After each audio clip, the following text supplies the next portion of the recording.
Мынакей биз Москвадан Кыргызстанга жолго чыкканбыз. Буякта ДПС токтотуп водительдердин, ортомчулардын шалакалыгын айынан мынтип азыр буякта турабыз. Урматтуу мекендештер, Москвадан Кыргызстанга автобус менен кетем дегендер аябай адашасыңар. Лучше 25-30 миңге билет алып эле тынч эле кеткениңер жакшы. Буякта коркутуп водительдердин вообще такыр ошол себептен ойлонуп 6500 десе автобуска чыгып албагыла. Каждый ДПС токтогондо акча сураганга баштайт.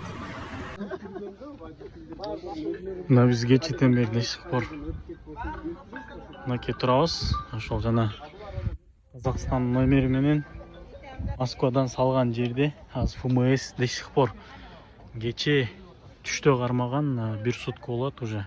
6500 7500дөн кетип аткан адамдардан эми азыр буларга косяк табып аз бияктан депортация, выдворение деп ушинтип аз болгон биякта 70 киши болсо 70 кишинин ичинен 25 кишини аз косягын таап атат жок жерден.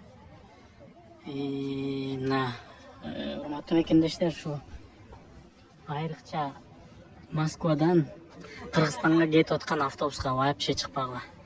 Ход 3000 ход бесплатно алып кетебиз дейби, буларга вообще чыкпагыла. Бул менен эми мынакей биз азыр даже Москвадан 2 саат, 2-3 саатка жете элек. Рязанская областыбыз азыр. 3 саатка жете элекпиз. 3 саат жол болгон Москвадан алыстыгы. Эми бул Россиядан чыгып кеткичеңде аябай кыйын болот, проблема. Ошон үчүн такыр ойлонуп кеткиле автобустарда. Айрыкча могул сайттардан таап жана границага чыгып келсе болот экен дегенде жаңы закон чыгыптыр.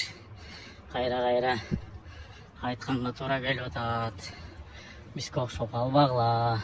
Ошол айрыкча могул границага чыгып жана 3 ай регистрация кылып, анан 3 айдан кийин продление кылбай границага чыгып келем дегендер адашасыңар. Кайра айтканда же болбосо ДПС кармаганда, көчөдөн сотрудниктер кармаганда, ФМС текшергенде бүт баары базадан чыгат дейт.